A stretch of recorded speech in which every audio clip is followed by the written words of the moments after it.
Vamos a abrir nuestra Biblia en Juan 8:31. Leemos en el nombre del Padre, del Hijo y del Espíritu Santo. Amén.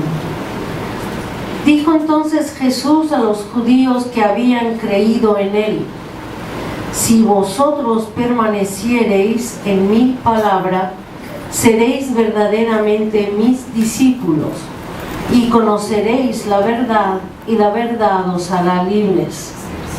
Le respondieron: linaje de Abraham somos y jamás hemos sido esclavos de nadie.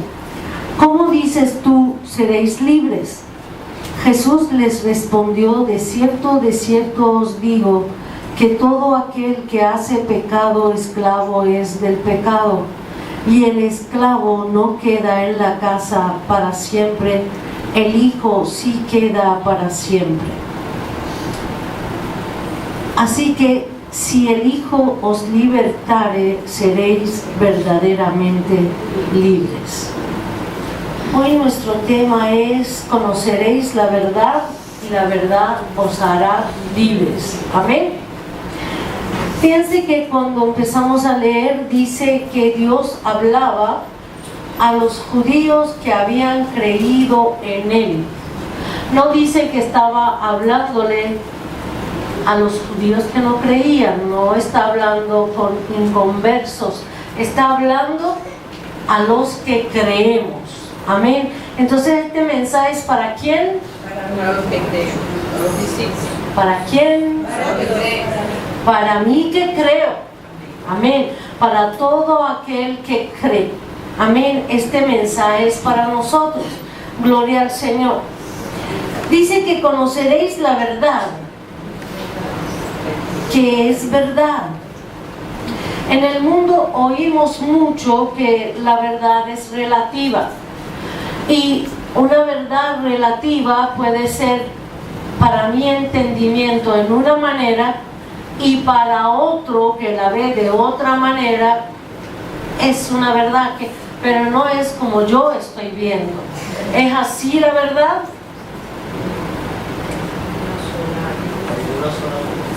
Dice que la verdad es un juicio o proporción que no puede negar racionalmente. Es porque es. Amén. ¿Quién es la verdad? Jesucristo es la verdad. Entonces no puede negarse racionalmente, no puede ser relativa. La verdad que Jesús nos ha dado y nos está dando a diario no es una verdad que yo la puedo ver de una manera y otros la vean de otra manera. Amén.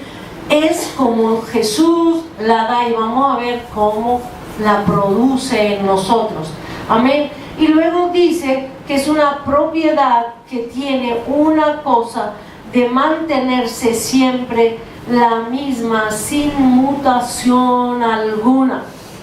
La verdad, que es Jesucristo y su palabra, porque Él es el verbo, no tiene variedad, no es cambiable.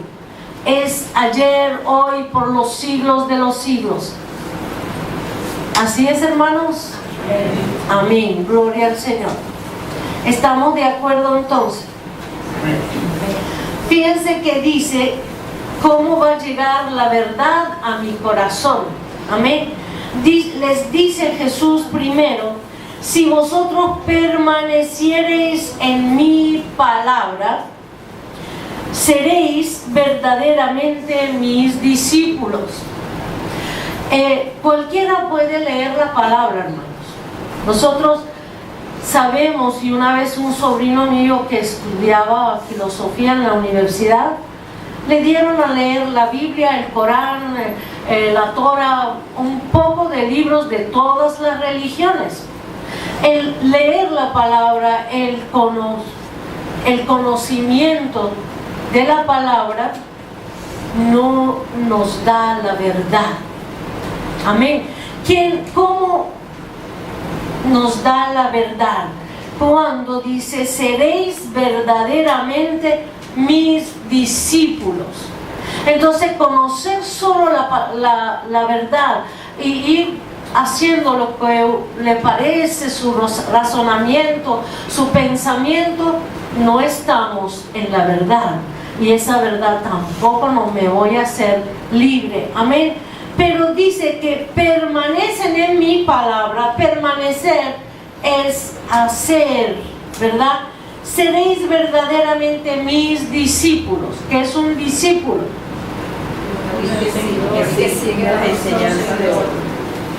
Fíjense, un discípulo es aquel que recibe y ejerce lo que recibe.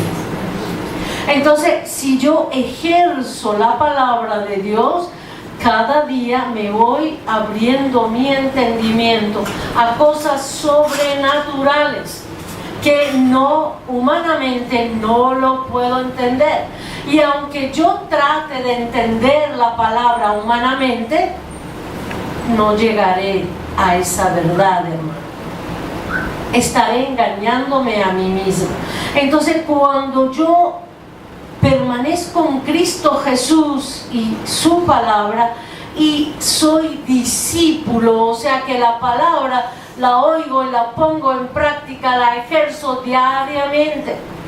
En cada paso, en cada pensamiento está la palabra de Dios y no mis pensamientos. Amén. Entonces se produce la verdad y se abren mis ojos a la verdad. Y entonces soy libre. Amén. ¿Qué cosa es lo contrario de la verdad? Fíjense que la verdad es luz. Dijo Jesús: yo soy la luz del mundo. El que me sigue no andará en tinieblas, sino que tendrá la luz de la vida.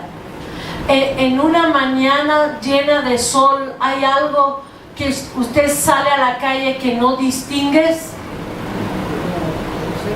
Tú puedes mirar todo y todo es revelado a ti, ¿verdad? Tú entras a una habitación medio oscura, habrá cosas allí, pero tú no vas a distinguir. ¿Por qué no vas a distinguir? Porque no hay luz. Amén. Entonces, y cuando ignoro lo que hay, lo contrario de la verdad es ignorancia, hermano. Contrario de la verdad es tiniebla. Cuando llega la luz de Cristo a través de su palabra, su presencia, a través de sus enseñanzas, y yo las practico, empiezo a... las tinieblas que hay en mi mente se van. Amén. Gloria al Señor.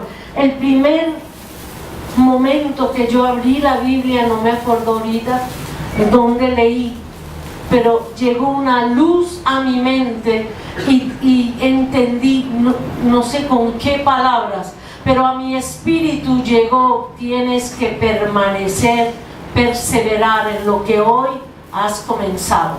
Y había comenzado a leer la palabra. Amén. La segunda vez que yo leí la palabra, leí: yo soy el camino, la verdad y la vida, nadie va al Padre. Nadie me explicó nada de eso. Cuando llegó esa luz a mi mente, que quitó las tinieblas que había, la ignorancia que había. ¿Qué creen que esa ignorancia era? Que voy al Padre con cualquier persona. ¿Verdad que sí? Lo teníamos en nuestra mente. Llegó la luz de la palabra y entonces echó fuera a las tinieblas. Porque las tinieblas no te hacen ver la verdad. Y mientras no conozco la verdad y estoy analizándola, cuestionándola, ¿qué nos pasa, hermanos? A veces queremos cuestionar lo que nos dice Dios o lo que nos manda a decir o lo que leemos, pero ¿por qué no? Que esto no es así. Y cuestionamos la palabra. Amén. Gloria al Señor. Entonces nosotros tenemos que reconocer que venimos de un mundo que está sumergido en la verdad? No. Está sumergido en tinieblas. Está sumergido en la mentira, y cuando la mentira llega a la oscuridad. Hablamos mentira, aceptamos mentiras, y la mentira se convierte en tinieblas. Y por más que en una oscuridad tú le dices, mira, aquí hay un río, no pases, te vas a caer en el río. El que es ignorante, el que está con tinieblas, sigue pasando y cae, ¿verdad? Piense cómo le dijeron, después que le dice que conoceréis la verdad y la verdad os hará libre, ellos dijeron, pero somos libres. Libres hacemos lo que nos da la gana. Y somos hijos de Abraham. Para ser hijos de Abraham, ¿qué tenían ellos que hacer? Creer a Dios y hacer lo que Dios le dice en la Torah, ¿verdad? Que son judíos. Pero ellos dijeron, somos hijos de Abraham. Es como, yo soy evangélico, pero ¿cuál es mi actitud? ¿Cuál es mi manera de vivir? ¿Qué honra le doy a mi Dios? ¿Verdad? ¿Cómo honro la palabra que me da y la vivo? No que recibí meses y meses y meses y meses, y después, como si no recibiera nada, resbalo en el pecado. Amén. Entonces Jesús le respondió, de cierto os digo, que todo aquel que hace pecado es esclavo del pecado. Si soy rebelde, soy esclavo a la rebeldía. Si soy mentiroso, soy esclavo a la mentira. Amén. Si quiero ignorar la verdad de Dios, porque a veces la negamos, no la queremos. Entonces soy esclavo ¿de quién? De la ignorancia. Si soy fornicario, si soy adúltero, si soy un ladrón, soy esclavo a esto, porque la luz de Cristo, su verdad, no ha llegado a mi corazón. Amén.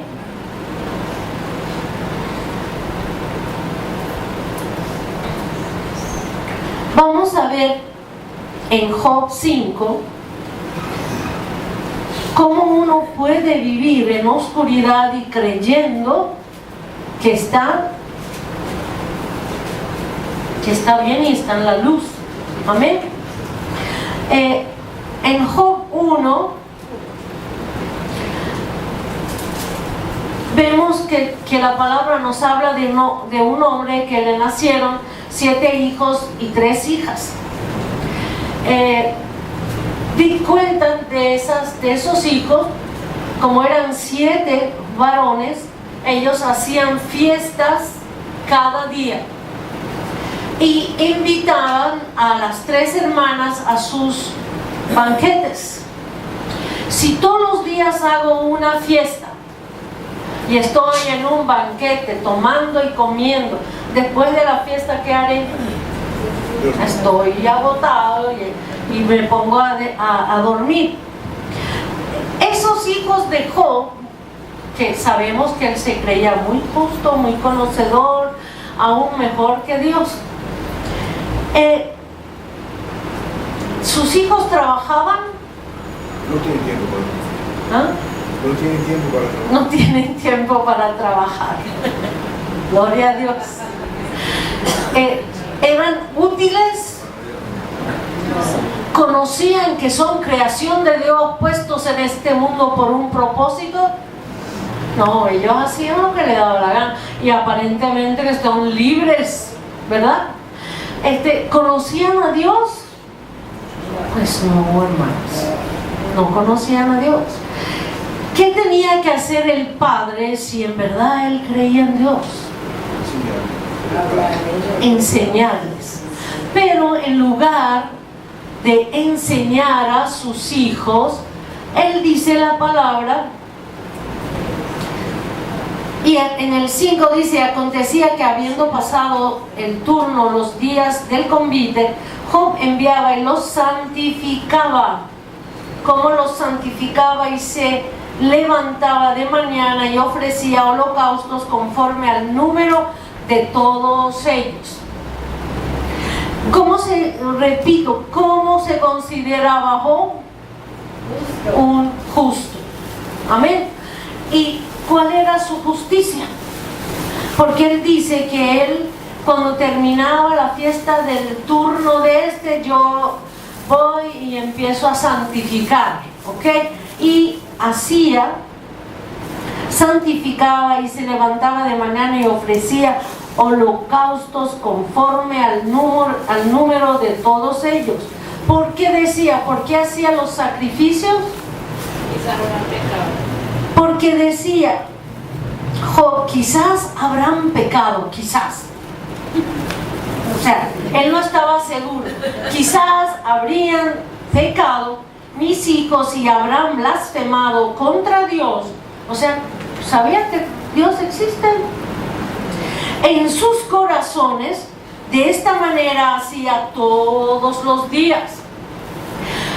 ¿Puedo yo como humano santificar a alguien? Dios en su poder me santifica, pero yo lo decido. ¿Quién decidía aquí santificarse? Job, por sus hijos. No eran los hijos. ¿Alguien puede santificarse por mí? No, ni tampoco me puede santificar. Es una decisión mía de andar en santidad. Por nadie puedo ser santo.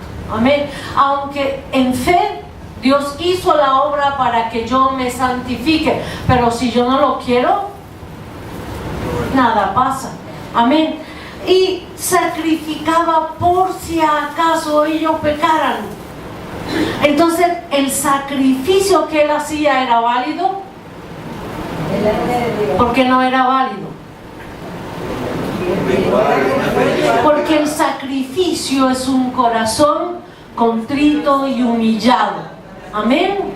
El sacrificio que Dios no rechaza, no menosprecia, es un corazón contrito y humillado. Entonces, ¿qué es contrito?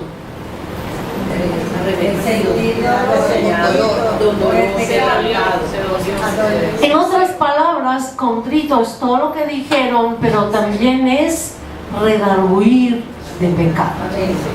Si yo no soy redarguido de pecado, el pecado sigue habiendo en mi corazón, por más que sepa y crea, ¿verdad? Entonces, si ellos no son redarguidos de pecado, no le importa porque viven sin ninguna motivación, sino comer, beber y dormir, y nadie les estaba estorbando con eso.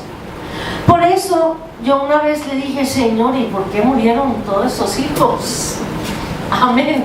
Pues murieron porque ellos en su actitud están rebelándose a Dios, vivían en ignorancia, vivían en rebelión a Dios. Nadie dijo, bueno, mi papá sacrifica a Dios, quiere decir que existe un Dios y vamos a ver quién es ese Dios. Pues no, ellos seguían con sus fiestas. Y en cuanto a Job, al sacrificar por si acaso pecaban sus hijos, ¿cómo está? ¿En qué concepto está poniendo a Dios? Cielo. Un cielo. Están poniendo a Dios como un Dios que tiene el látigo y ¡pah! Entonces, para como calmar al gigante, no vaya a lanzarlo y se mueran, ¿verdad? Y está ahí, ¿verdad? Porque él dijo a la final que de oídas había oído a Dios, y él necesitaba ver a Dios en su espíritu, no en su carne, no en su carne. carne, hermano. Él necesitó ver a Dios en su espíritu y tuvo que pasar por quebrantamiento. El quebrantamiento te lleva a conocer a Dios. Si huyes del quebrantamiento, estás siendo rebelde a Dios, y los rebeldes no entrarán en el reino de los cielos. Amén. Y con todo eso que hacía, si vamos a ir a Job 3:25, cómo se expresaba Job del estilo de vida que él vivía.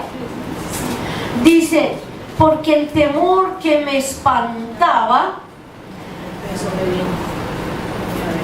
me ha venido y me ha acontecido lo que yo temía.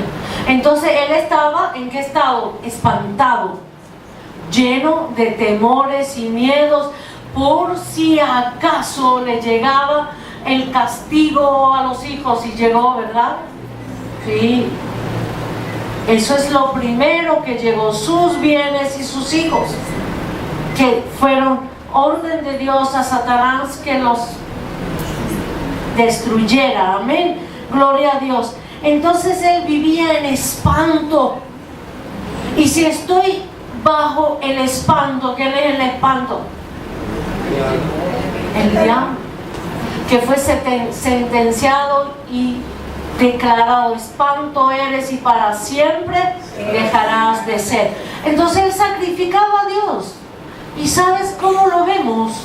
De esta manera, como tantos religiosos que siguen dogmas, que siguen enseñanzas de hombres, pero no conocen a Dios para nada.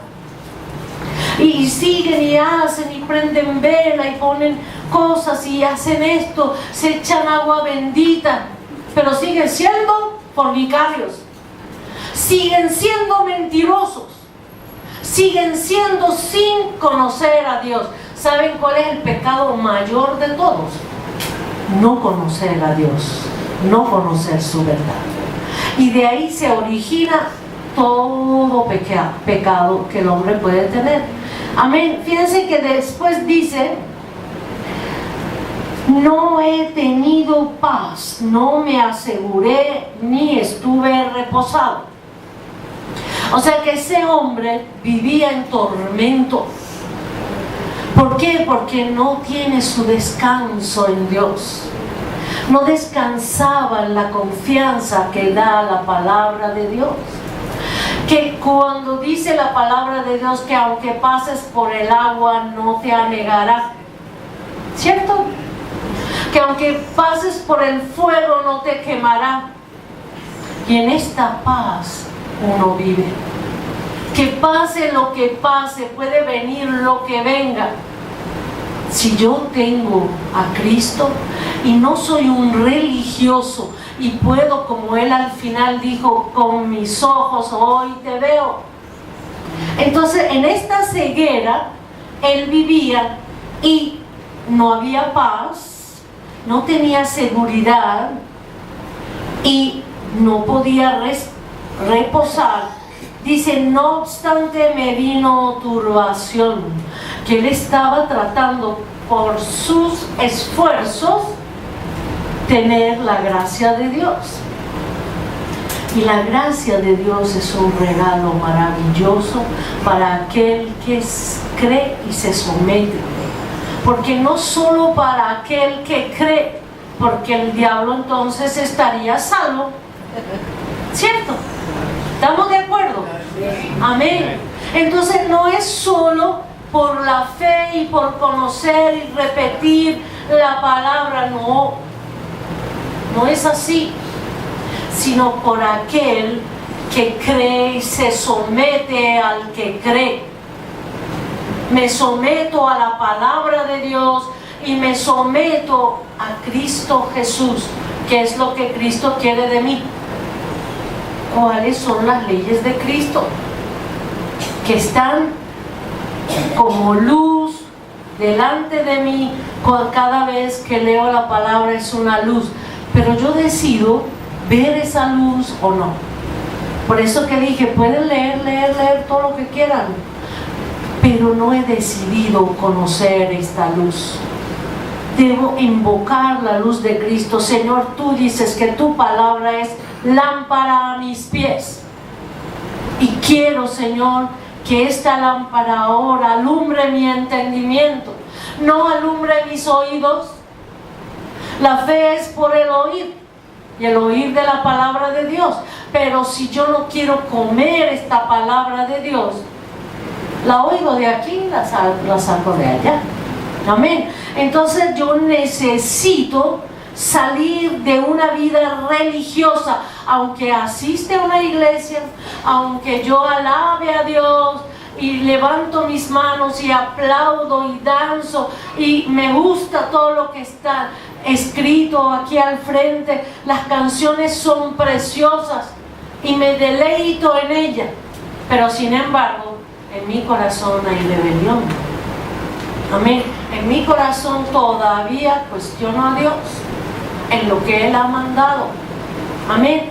Y esto es algo muy triste, hermano, porque esa gente, por ejemplo, la vida de Job fue muy triste, porque vivir pendiente que no me vaya a pasar algo y no estoy seguro, no puedo reposar y estoy todos los días pendiente por si acaso mis hijos vayan a pecar. ¿Pudo hacer algo por ellos? Él sí pudo haber hecho algo enseñándoles, buscando a él mismo, a ese Dios que quiere sacrificarle. ¿Quién es y qué demanda? No es un Dios que estoy imaginando que debería ser como según mi mente, según el mundo me lo ha mostrado. No es así. Es una vida triste, hermanos. Amén. Quiero darles otro ejemplo. En 2 de Samuel 11.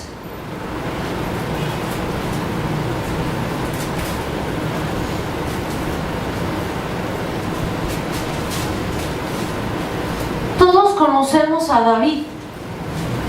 David buscaba de Dios, lo consultaba, veía su poder, veía cosas en el espíritu más que en la carne, porque fue ungido por el Espíritu Santo para que sea en el tiempo de Dios un rey. Era un adolescente que pastoreaba ovejas, y mientras pastoreaba las ovejas estaba en comunión con Dios,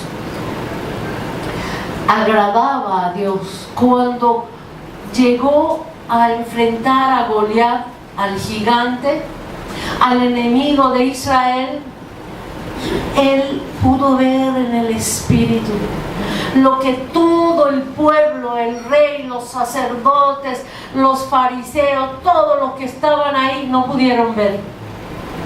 Pero él vio a Goliat en el espíritu y vio a su Dios que no tiene un tamaño que tú puedas medir.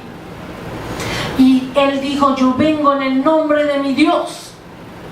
Tú estás blasfemando contra el ejército de Jehová, pero yo vengo en el nombre de mi Dios, mi Jehová, y acabaré contigo. ¿Acabó con él? Sí. No vio su grandeza, no lo vio en la carne, no tuvo turbación como Job, no tuvo esa inseguridad, sino vio a su Dios como es, tal como es. Él sí podía decir: con mis ojos veo a Dios, y vio que sí, es mayor que aunque si nosotros somos de este tamaño, él es de este tamaño, pero sigue siendo hombre y no tiene mayor poder que el que es mi Dios y mi Salvador. Amén. Y vemos que él en todo tiempo tuvo sus cosas, tuvo su vida, pero dice algo que nos tiene que despertar a todos nosotros. Dice: aconteció al año siguiente, en el tiempo que salen los reyes a la guerra, que David envió a Joab y con él a sus siervos y a todo Israel, y destruyeron a los amonitas y sitiaron a Rabá. Pero David, ¿dónde estaba? Se quedó en Jerusalén. Pero dice en el tiempo que los reyes salen a la guerra. ¿Qué tiempo nosotros tenemos que debemos salir a la guerra? Tenemos épocas. ¿Puedo parar la guerra espiritual? Soy derrotado y caído. Amén. Pues cuando él tenía que estar al frente de su ejército, él estaba paseando por ahí. Cuando yo no estoy como soldado haciendo lo que Dios me manda, si hoy en día no tengo algo que hacer específico, adore a Dios, ore por la iglesia, intercede por la iglesia, por tus hermanos. ¿Cuáles son tus planes, Señor, para mis vecinos? ¿Cuáles son tus planes para mi familia, Señor? Y empieza a interceder. Entonces estarás al frente del ejército de Jehová. Pero David mandó a los demás y se quedó en su casa. Y dice: y sucedió un día al caer la tarde que se levantó David de su lecho y se paseaba sobre el terrado de la casa real, y vio desde el terrado a una mujer que se estaba bañando. ¿Qué trae el ocio, mi hermano? Cuando yo no estoy enlistado en el ejército de Dios, porque un soldado no puede tener tiempo de ocio, puede tener tiempo de descanso.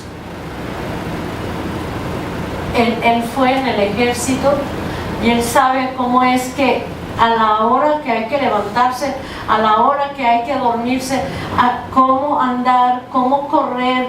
A veces el frío era en la madrugada que te hace temblar, pero ahí estaban, ¿verdad?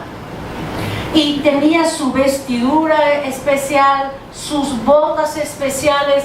¿Estoy vestido de lo que Dios quiere que yo esté vestido? Nadie puede decir: es que Dios no me ha dado trabajo. Si estoy buscando a Dios, en comunión con Dios, conociendo a Dios, las cosas vienen, se abren. En donde sea, Dios obra cuando ve tu interés. Y cuando, como no tengo nada que hacer hoy, voy a inventar hacer tal y cual cosa. Cuando tú quieres inventar hacer, ¿qué pasa? ¿Qué le pasó a David? Cayó en pecado. Miró lo que no tenía que mirar. Amén. Codició lo que no tenía que codiciar. Porque cuando no estoy enlistada en el ejército de Dios, el enemigo está a la puerta. Cuando Dios le dijo a Caín, antes de matar a Abel, ¿qué le dijo? El pecado está a la puerta, pero con todo tú señorearás sobre él. O sea, es tu decisión. Él podía decir: ¿por qué voy a matar a mi hermano? No lo voy a matar.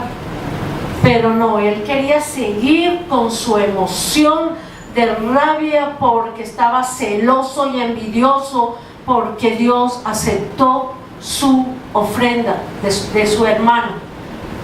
¿Por qué lo aceptó? Porque lo dio conforme a su voluntad. Dios no quiere un olor extraño, ¿verdad? No quiere fuego extraño. Y Dios le dijo: si tú hicieras bien, ¿no serás enaltecido? O sea, si Abel fue enaltecido porque él obedeció a Dios. Tú querías traer como te daba la gana, entonces no honraste mi nombre y no hiciste lo que debías haber hecho. Amén, hermano. Entonces el enemigo está a la puerta. Si yo me descuido, yo me pongo a hacer lo que no debo hacer, si le doy a la lengua por aquí, por allá, no sé qué, entonces ¿qué? Dios no está en eso, entonces el diablo está.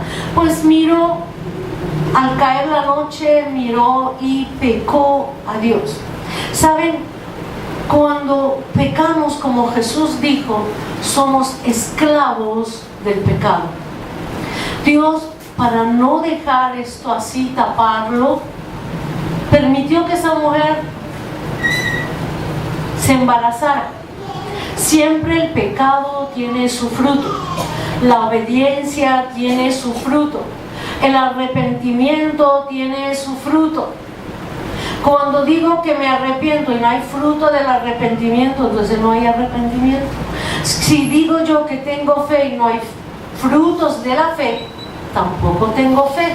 Amén. El pecado aquí dio su fruto. Y la mujer le mandó a decir que ella estaba embarazada. Él ya estaba esclavo ¿de qué? Del pecado. Y quería salir por sí mismo. Porque la Biblia me dice que yo puedo pecar. ¿Y qué hago cuando peco?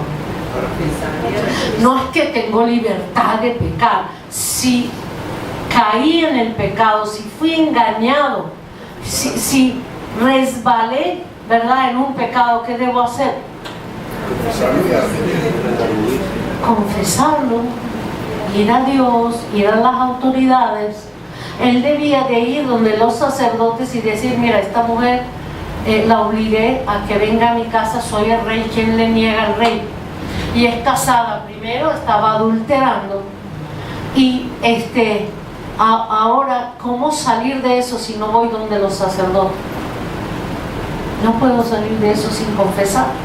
Pero cuando hago el pecado y soy esclavo del pecado, no quiero buscar, oye, ayúdame Señor, ¿cómo salir? Y Él es una persona que conocía a Dios. O sea que a cualquiera de nosotros nos puede pasar, hermanos. Y tenemos que estar alerta. ¿Estoy en tiempo ocioso? ¿Estoy enlistado en el ejército de Dios? ¿O estoy así, a ver qué miro, tal cosa, una película indigna, pero la estoy mirando ociosamente? Entonces el pecado va a venir. Y el pecado nubla el entendimiento. ¿Qué le pasó a David ahí? Que entraron tinieblas a su mente. Amén. Y entonces quería resolver no yendo a Dios.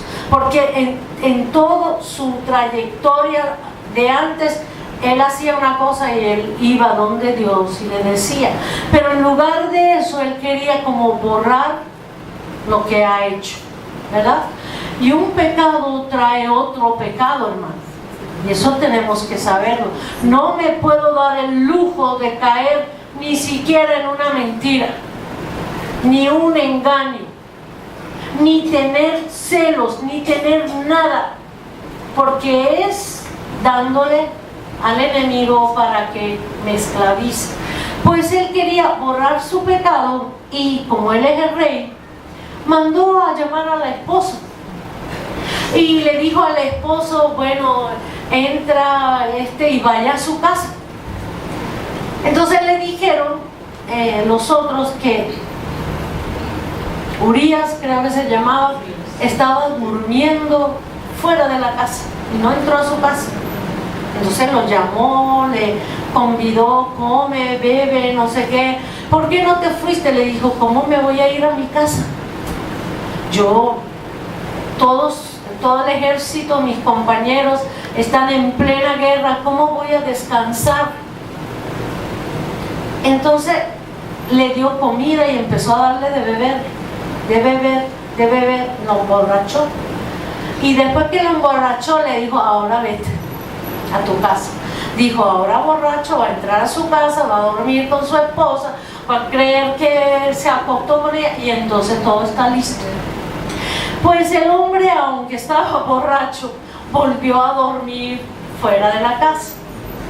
Y Dios se lo permitió, ¿saben, hermanos? Porque con mis argumentos no puedo borrar el pecado. El pecado se borra con la sangre de Cristo a través del arrepentimiento, el redarguir de pecado. De otra manera no hay. Jesús salió a predicar, lo primero que dijo: arrepentíos. Y arrepentirse no es decir, sí Señor, me arrepiento. No, eso no es así. Debe haber un dolor en mi corazón. Debe haber un lamento: ¿cómo hice eso contra ti? Porque aunque le mentí a mi hermano, cuando David, Dios le mandó y reconoció su pecado, ¿qué le dijo?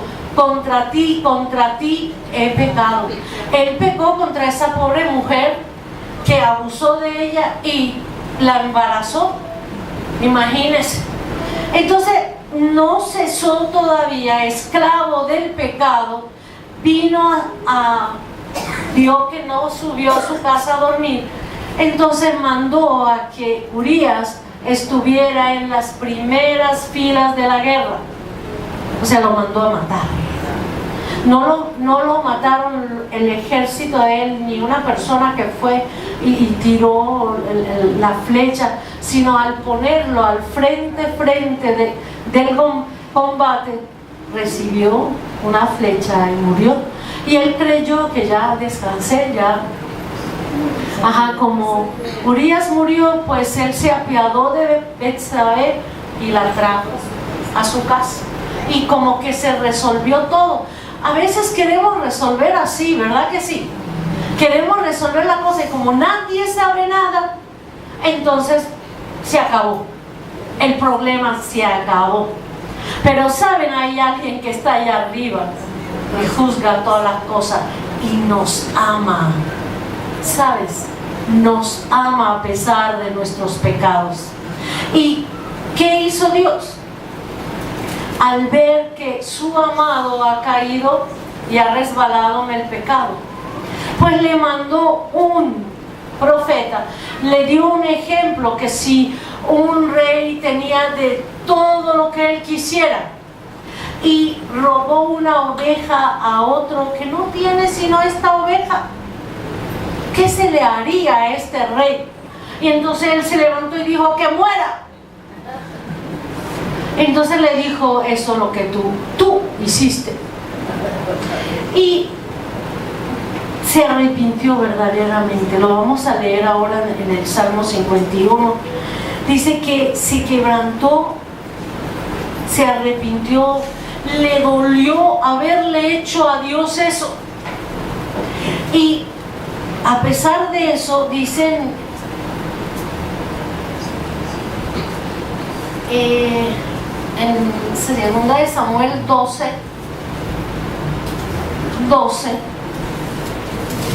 dice: porque tú lo hiciste en secreto, mas yo haré esto delante de todo Israel y a pleno sol. Entonces dijo David a Natán: pequé contra Jehová. Y Natán dijo a David: también Jehová ha remitido tu pecado, no morirás.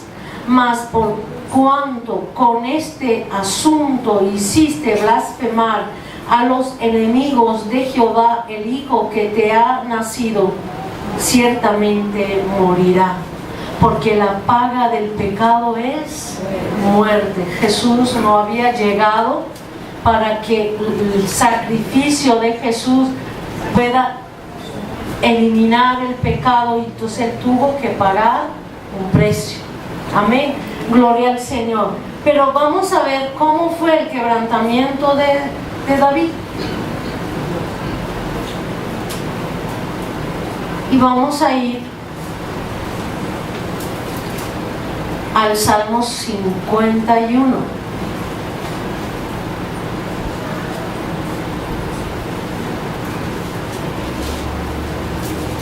Gloria a Dios.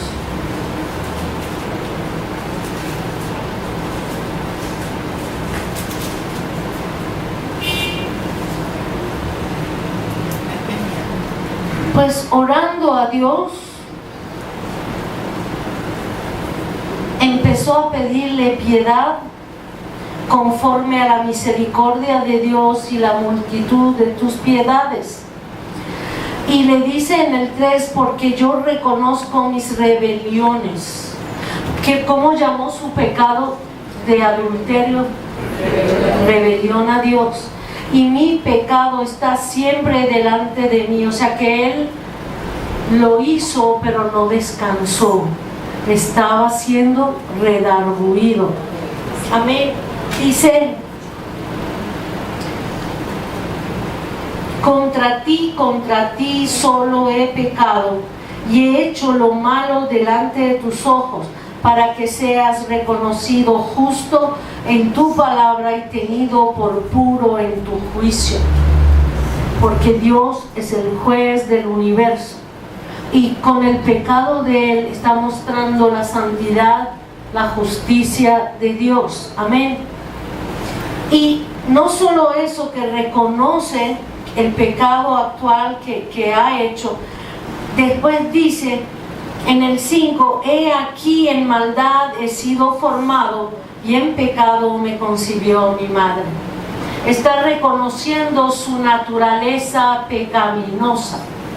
Amén. O sea que yo vengo del pecado y por eso he pecado. Amén. Mi madre me concibió ¿en qué? En la naturaleza pecaminosa. Dice aquí: tú amas la verdad en lo íntimo y en lo secreto. Me has hecho comprender sabiduría. Ahora está entendiendo lo que antes era ciego. Amén. Dice: purifícame con hisopo y seré limpio. Lávame y seré más blanco que la nieve. Hazme oír gozo y alegría, y se recrearán los huesos que has abatido. O sea que él, mientras no confesó su pecado, ¿cómo estaba? Abatido. Estaba abatido, estaba redarguido, estaba sin gozo y sin alegría. Amén. Porque el pecado trae tristeza, el pecado te acusa, ya Dios no te va a amar más, y te lanza ese peso del pecado encima, hasta que David confesó su pecado.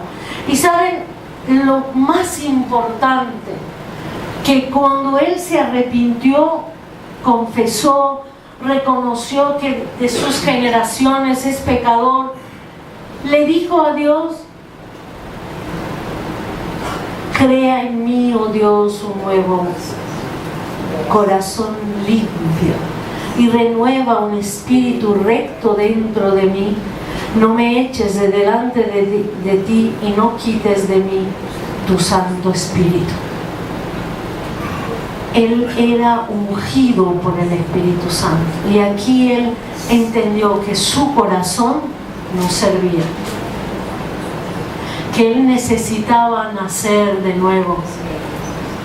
No habían oído de un nacimiento nuevo en el Antiguo Testamento, pero cuando él le está diciendo: crea en mí un nuevo corazón, está reconociendo que mi corazón pecaminoso no sirve.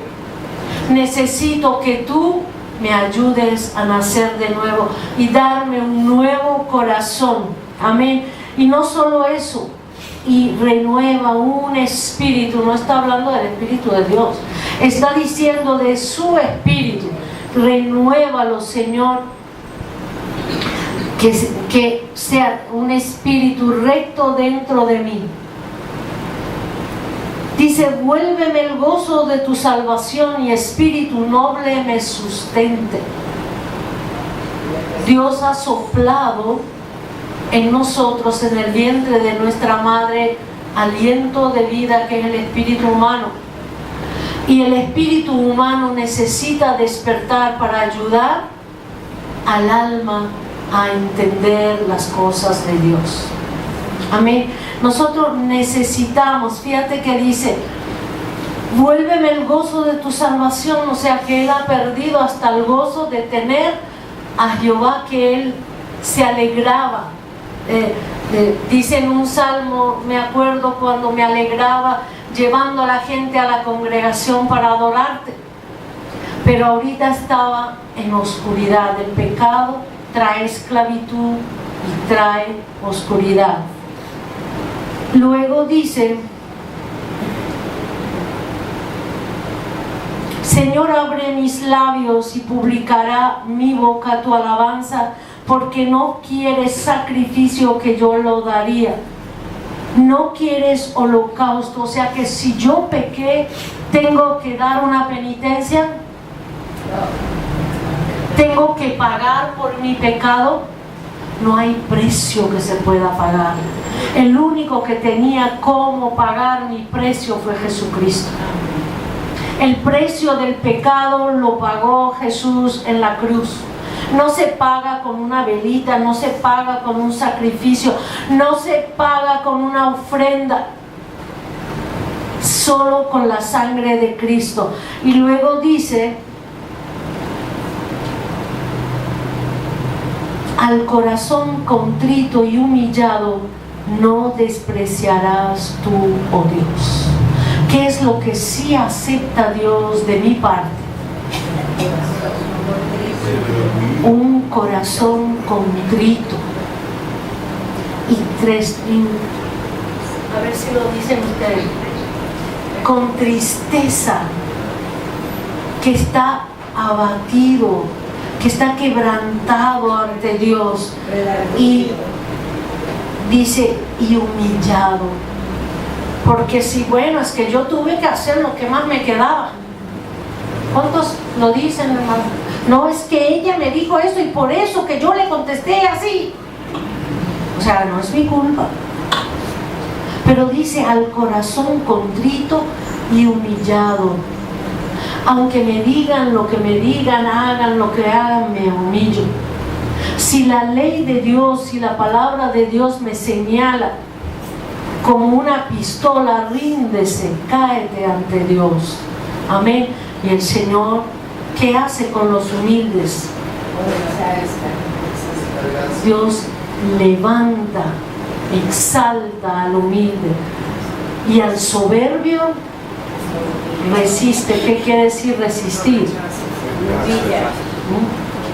O sea, váyase de aquí. Eso es resistir.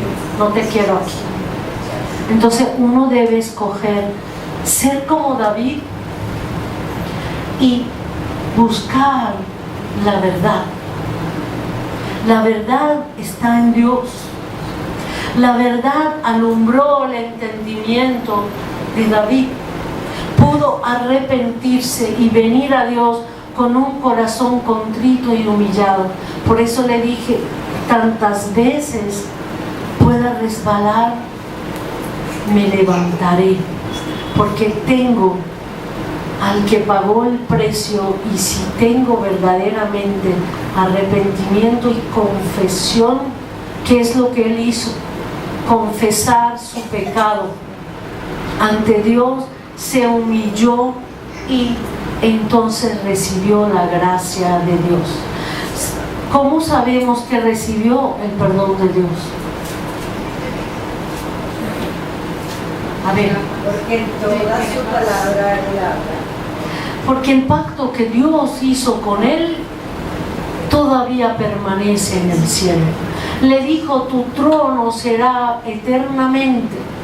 Y hay un trono en el cielo que dice que es el trono de Jesús y que es el hijo de David, la raíz de Isaí. Amén. Entonces el pacto de Dios sigue vigente. Todavía el trono de David, el reino de David, su descendencia nació Jesucristo. Y Jesucristo, su trono está en el cielo. Amén. Donde todos iremos y todos doblaremos rodilla y proclamaremos que Jesús es el Señor.